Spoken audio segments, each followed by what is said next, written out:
E hoje nós vamos estar dando início ao estudo do livro Patriarcas e Profetas. Que maravilha nós podermos estudar mais um dos livros do Espírito de Profecia, mais um livro abençoado, inspirado por Deus.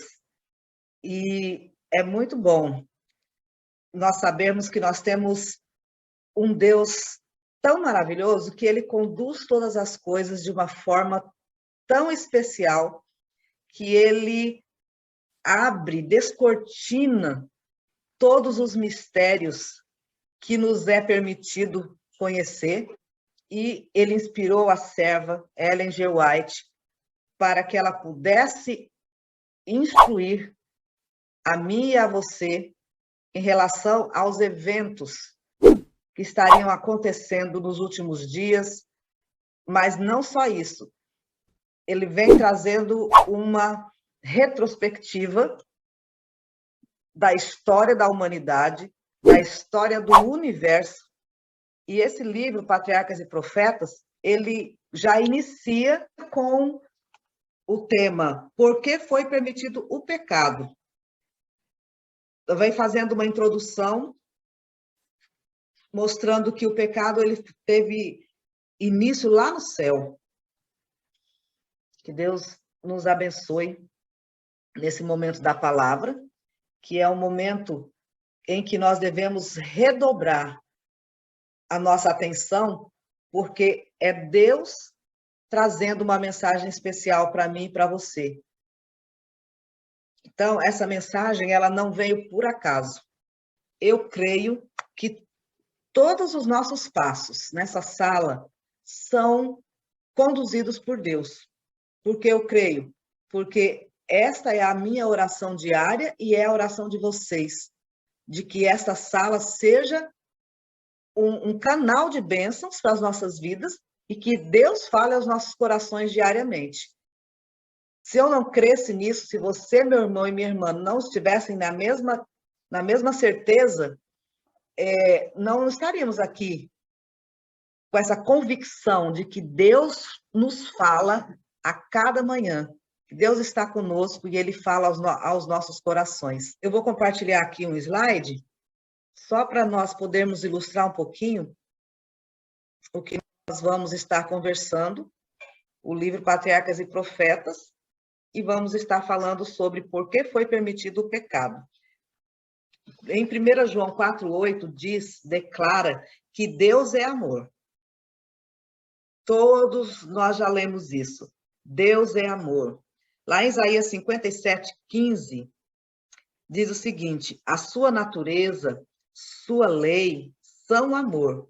Assim sempre foi, assim sempre será. Lá em Isaías 57,15 diz: o alto e o sublime que habita na eternidade. Deus é o alto e sublime que habita na eternidade. Ele não muda. Nele não há mudança nem sombra de variação. Tiago 1,17. Toda manifestação de poder criador é uma expressão de amor infinito. A soberania de Deus compreende a plenitude de bênçãos a todos os seres criados. Abram a Bíblia de vocês no livro de Salmos, o Salmo 89, verso 13 a 18. Salmo 89, de 13 a 18. Olha o que o salmista diz. Forte é a tua mão e elevada a tua destra. Justiça e juízo são a base de teu trono. Misericórdia e verdade vão adiante do teu rosto. Bem-aventurado o povo que conhece o som festivo. Andará, ó Senhor, na luz da tua face. Em teu nome se alegrará todo dia, e na tua justiça se exaltará, pois tu és a glória da sua força, porque o Senhor é a nossa defesa, e o Santo de Israel, o nosso Rei. Louvado seja Deus pela santa palavra do nosso Deus eterno. A história do grande conflito entre o bem e o mal, desde o tempo em que a princípio se iniciou no céu, até o final da rebelião e extirpação total do pecado, é também uma demonstração do imutável amor de Deus. Olha o que diz nesse slide, ó. Aquilo que Deus ensinou, mas os seres humanos continuam sem aprender. Quando se fala da lei de Deus, Deus ensinou, mas muitos dos seres humanos continuam sem aprender. Quantas verdades maravilhosas há na palavra de um Deus que tudo sabe, que tudo pode, de um Deus eterno que aonde não um ser que não há nem sombra de variação, um Deus que não muda, um Deus eterno. Nós temos um grande privilégio de podermos estar diante desse Deus, o Deus eterno que habita os céus e a terra. O soberano do universo não estava só em sua obra de beneficência. Tinha um companheiro, um cooperador que poderia apreciar os seus propósitos e participar de sua alegria ao dar felicidade aos seres criados. Quem era este? Aquele que tem os pés reluzentes, como se estivesse de latão reluzente, como se tivesse sido refinado em uma fornalha, como diz lá em Apocalipse. O nosso Senhor, nosso Salvador, Jesus Cristo. É Ele o que estava presente na criação. No princípio, como diz lá em João 1, verso 1 e 2, no princípio era o Verbo, e o Verbo estava com Deus e o Verbo era Deus. Ele estava no princípio com Deus. Cristo, o Verbo, o unigênito de Deus, era um com o Pai, um em natureza, caráter, propósito. O único ser que poderia penetrar em todos os conselhos e propósitos de Deus. O único ser que poderia conhecer todos os propósitos de Deus. O seu nome, como diz lá em Isaías 9:6, será maravilhoso, conselheiro, Deus forte, Pai da eternidade, príncipe da paz. As suas saídas, como diz lá em Miqueias 5:2, são desde os tempos antigos, desde os dias da eternidade. E o Filho de Deus declara a respeito de si mesmo, lá em Provérbios 8:22-30.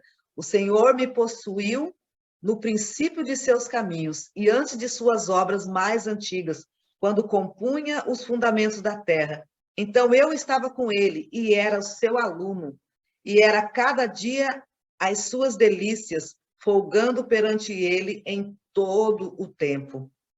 O Pai operou por seu Filho na criação de todos os seres celestiais.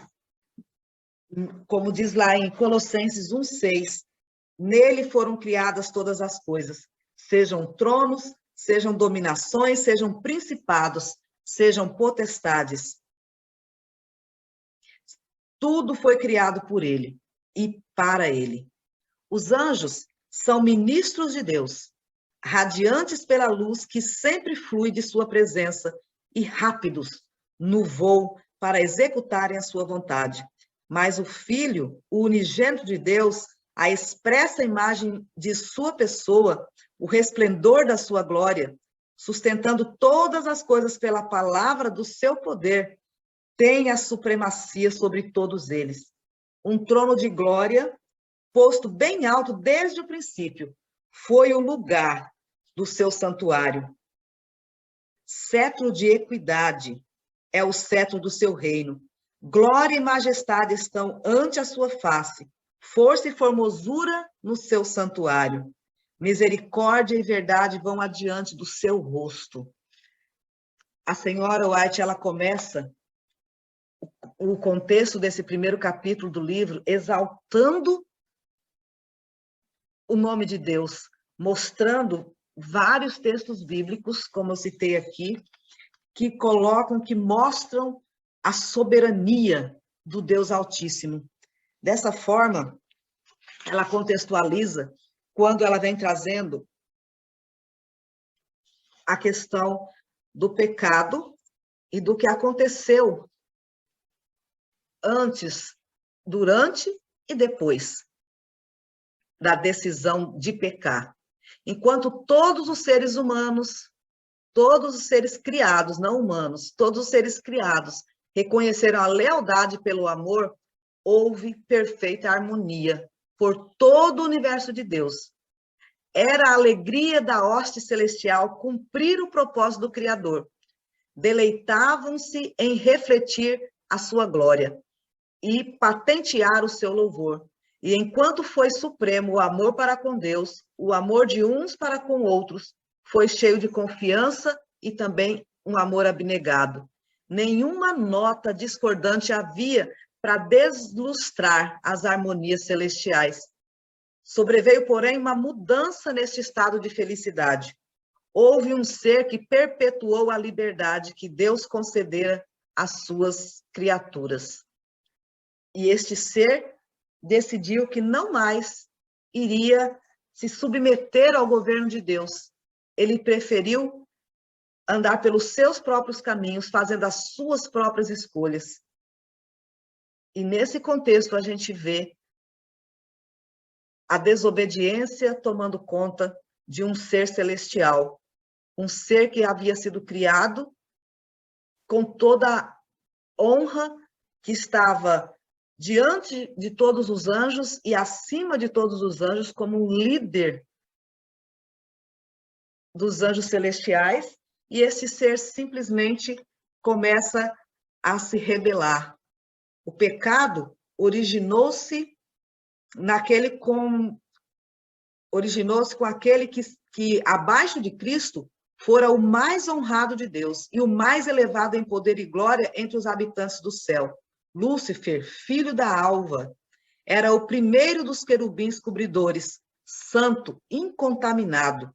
Permanecia na presença do grande Criador, e os incessantes raios de glória que cercavam o eterno Deus repousavam sobre ele.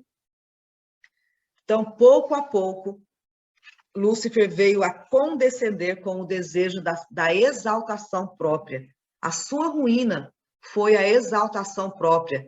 Ele se achar melhor do que os outros e, em especial, melhor do que Jesus. E não admitir que Jesus tinha supremacia e não ele. Então, ele permitiu que o pecado fizesse morada no seu coração e fosse criando raízes. E essas raízes foram crescendo. Quebrantou-se, então, a perfeita harmonia do céu. A disposição de Lúcifer para servir a si, em vez de ao Criador, suscitou um sentimento de apreensão ao ser observado por aqueles que consideravam dever a glória de Deus ser suprema. No conselho celestial, os anjos insistiam com Lúcifer. O Filho de Deus apresentou perante ele a grandeza, a bondade e a justiça do Criador e a natureza imutável, sagrada de sua lei. O próprio Deus estabelecera a ordem do céu, e desviando-se dela, Lúcifer desonraria ao seu Criador e traria a ruína sobre si. Mas a advertência feita com amor e misericórdia infinitos apenas despertou o espírito de resistência. Lúcifer consistiu que prevalecessem os seus sentimentos de inveja para com Cristo. E aí isso fez com que ele se tornasse cada vez mais decidido a andar fora dos caminhos do Senhor, fora dos caminhos que havia sido traçado por Deus desde os tempos da eternidade. Deixa eu passar aqui mais um. Eu quero que vocês acompanhem comigo a leitura.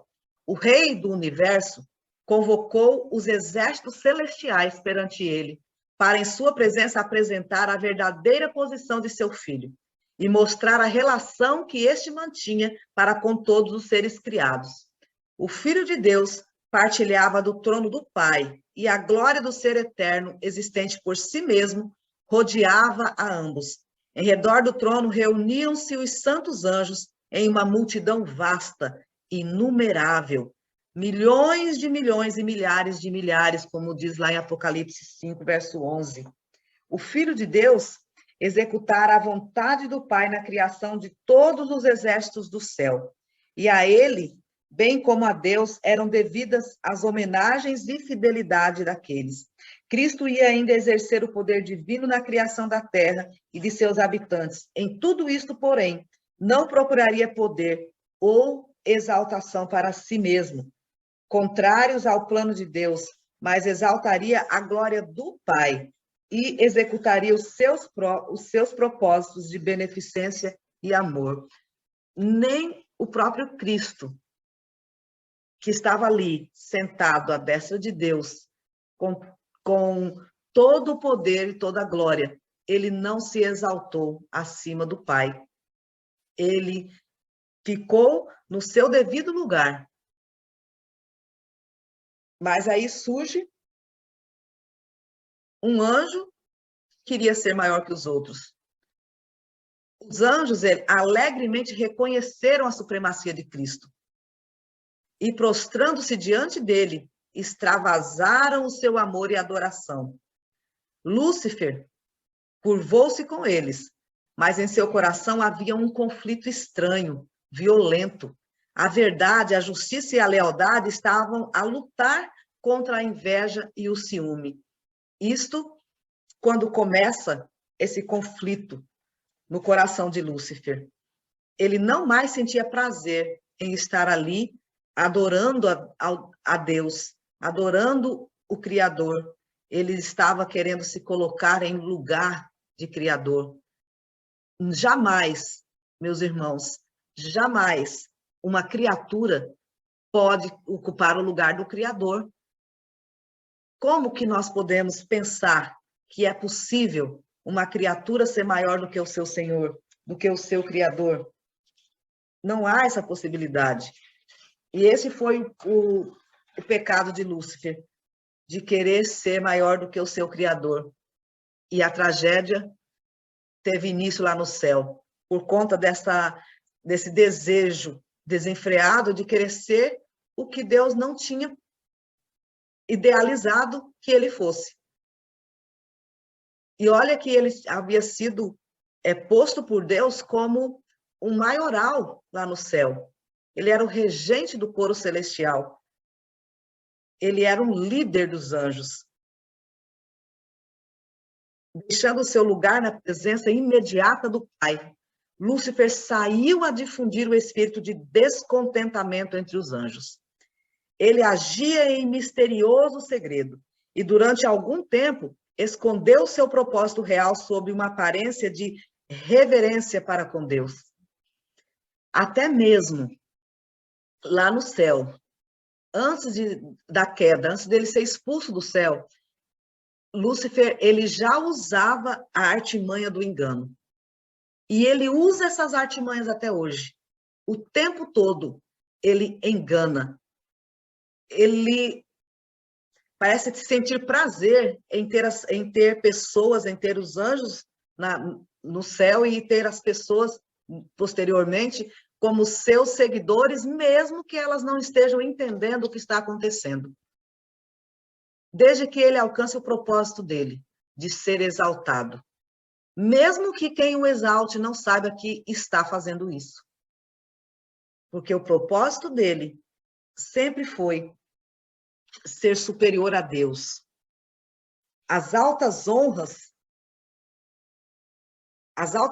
conferidas a Lúcifer não eram apreciadas como um dom especial de Deus e, portanto, não provocavam gratidão para com seu Criador, mesmo ele tendo um domínio, podemos dizer assim, sendo exaltado lá no céu.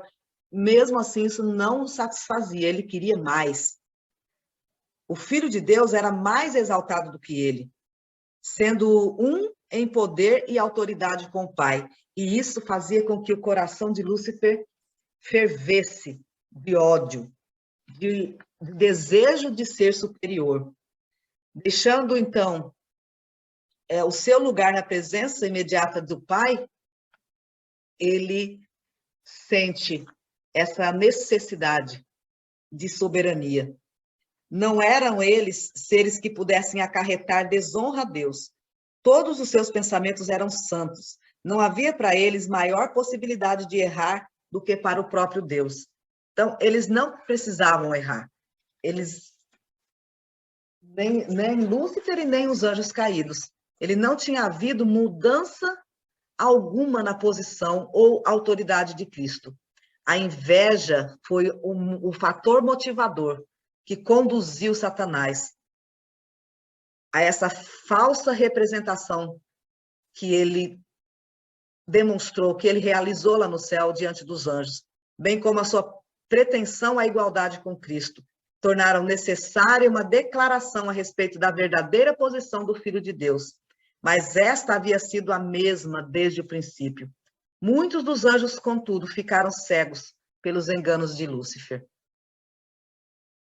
Muitos seres humanos ficam cegos pelos enganos de Lúcifer, assim como os anjos ficaram lá no céu. Ao mesmo tempo em que, de sua parte, pretendia uma perfeita fidelidade para com Deus, insistia que modificações da ordem e leis do céu eram necessárias para a estabilidade do governo divino. Ao mesmo tempo em que secretamente fomentava a discórdia e a rebelião com uma astúcia consumada, fazia parecer como se fosse o seu único intuito promover a lealdade e preservar a harmonia e a paz. Então, era com obra de engano que ele procedia. Alguns havia que olhavam com favor para as insinuações de Lúcifer contra o governo de Deus. Esses se encontravam prontos para apoiar as exigências de Satanás e formar fileiras, carreiras, como seus seguidores. O que motiva a rebelião e a desobediência é a inveja, é o desejo de ser algo que não fomos chamados para ser. E aí a gente vê o perigo da queda. A harmonia do céu nunca fora interrompida. Por que deveria, então, haver discórdia? Os anjos fiéis apenas podiam ver consequências terríveis para aquele contexto, para aquela dissensão que estava ocorrendo. E com rogos ansiosos, eles aconselhavam os que estavam desafetos a renunciarem ao seu intuito e se mostrarem leais para com Deus pela fidelidade ao seu governo. Então, os anjos que não estavam concordando com os pensamentos de Lúcifer, que queriam permanecer fiéis a Deus, eles ficavam instigando, tentando fazer com que os demais, os anjos que estavam se familiarizando com as ideias de Lúcifer, mudassem de posição, olhassem e vissem que o que Lúcifer estava propondo não era algo justo, não era algo correto. Ele não estava simplesmente querendo uma posição por merecimento, ele estava querendo usurpar o lugar do Criador. Lúcifer estava convencido de que não tinha razão, ele sabia disto. Ele viu que justo é o Senhor em todos os seus caminhos e santo em todas as suas obras, como diz lá em Salmo 147, no verso 17, e que os estatutos divinos são justos e que, como tais, ele os deveria reconhecer perante o céu. Houvesse ele feito isso, e poderia ter salvo a si mesmo e a todos os anjos. Embora tivesse deixado a sua posição como querubim cobridor, se contudo estivesse ele disposto a voltar para Deus, reconhecendo a sabedoria do Criador e satisfeito por preencher o lugar a ele designado no grande plano de Deus, teria sido reintegrado em suas funções.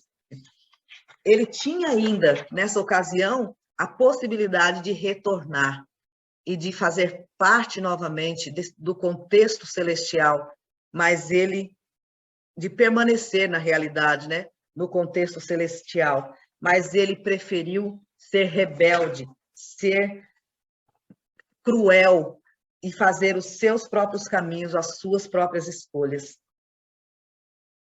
A sua própria obra o deve condenar, diz o Espírito de Profecia. A sua própria obra deve o condenar. O universo todo deve ver o enganador desmascarado. O governo de Deus incluía não somente os habitantes do céu, mas de todos os mundos que ele havia criado. E Lúcifer concluiu que se ele pôde levar consigo os anjos do céu à rebelião, então ele poderia levar também os seres dos outros mundos.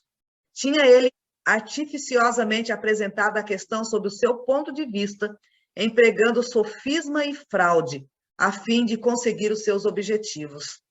Seu poder para enganar era muito grande. Disfarçando-se sob a capa da falsidade, alcançara uma vantagem. Ele tinha essa vantagem porque ele tinha uma grande capacidade de iludir, de enganar, de persuadir. A rebelião de Satanás deveria ser uma lição para o universo durante todas as eras vindouras. Perpétuo testemunho da natureza do pecado e de seus terríveis resultados. A atuação do governo de Satanás, os seus efeitos, tanto sobre os homens como sobre os anjos, mostrariam qual seria o fruto de se pôr de parte a autoridade divina. Testificariam que, ligado à existência do governo de Deus, está o bem-estar de todas as criaturas que ele fez. Tão somente houvesse, se ele houvesse confiado que Deus sabe todas as coisas e que Deus quer o melhor para as suas criaturas, tudo poderia ter sido diferente. Nós não precisaríamos estar nesse contexto de grande conflito, de intensa batalha, se simplesmente Lúcifer tivesse se colocado em seu devido lugar. Meus irmãos, quantos hoje se posicionam da mesma forma? Muitas pessoas estudam a Bíblia não para conhecer o caminho de salvação, procuram um motivo para a desobediência. Eles pesquisam na Bíblia para encontrar argumentos, em busca de argumentos para justificar as suas condutas errôneas, as suas decisões de não andar com Cristo, de buscar andar com suas próprias pernas, fazendo a sua própria vontade.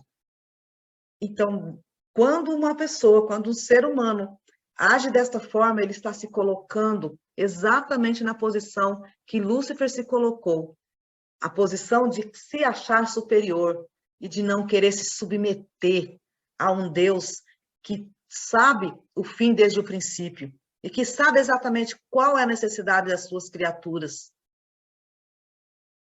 Deus, ele nos criou para sermos felizes.